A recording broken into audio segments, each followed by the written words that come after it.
My name is Keon Harold. I am a 12th grader. This is my first year in Taize. Hi, my name is Grace, and this was my second year going to Taize. Alright, so I'm Henry Scholes. I'm a freshman, and that means that it was my first year at Taize. I'm Jonah Martin. I am an 11th grader, and this was my second trip to Taize. Taize by itself is a really interesting place. It's a place that's hard to describe, and you'll only ever get like the real feel for Taize if you go there and spend multiple days there, because the experience you get from waking up in the morning and eating bread and having very minimalistic meals, to going to church 3 times a day, doing work around the property, Bible study, it's something that you can't recreate anywhere else.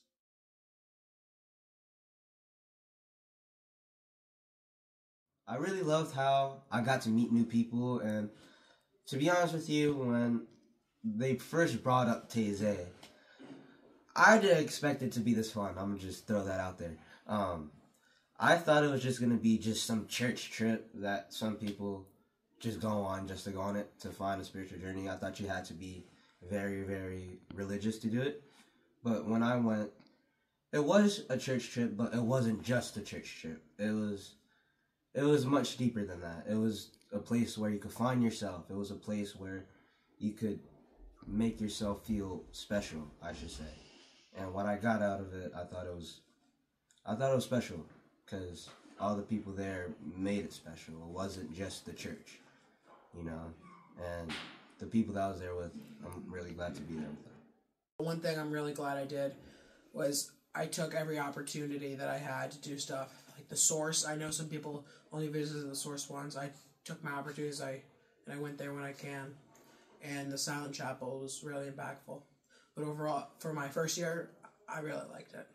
One of my favorite parts was probably the silence. You're silent 3 times a day, which kind of sounds like a lot, but it's really nice to have some time to just reflect on your life and your values and talk to God. I really enjoyed that. I also thought the chores were really fun, which was kind of unexpected, but I was doing the dishes, and I know some people were doing the bathrooms, or doing the church help, or making the meals, and no matter what you're doing, it's just a fun time because you're meeting all these kids from all over, and I had some music going while we were doing the dishes, and it was super fun in the end. I also just had a great time spending the week with everyone from EYC, and I feel like we all bonded, which is really fun. One of the things that I love about Taize is the simplicity of life, where as much as there's structure today, there's a lot of flexibility within that structure. So Bible study times open to change. You might not even want to go to Bible study. You're free to take a walk around the property, go down to the Source, which is, in my opinion, my favorite spot and the best spot of Taize. For me, Taize is a great place to connect with people that I never would have had a chance to talk to. And it's honestly interesting to me because I have to travel 7 hours by plane in order to talk to people who are an hour's drive away from me, which I find to be very interesting. But it just shows you the funny ways that God and the world works nowadays. So Taize is a great place for networking, between meeting kids who live in the city, to meeting kids who live in a neighboring town, to meeting French kids in general who are all wonderful and love us whenever we show up to Taize. It's a great experience, and it's lovely to meet the new people.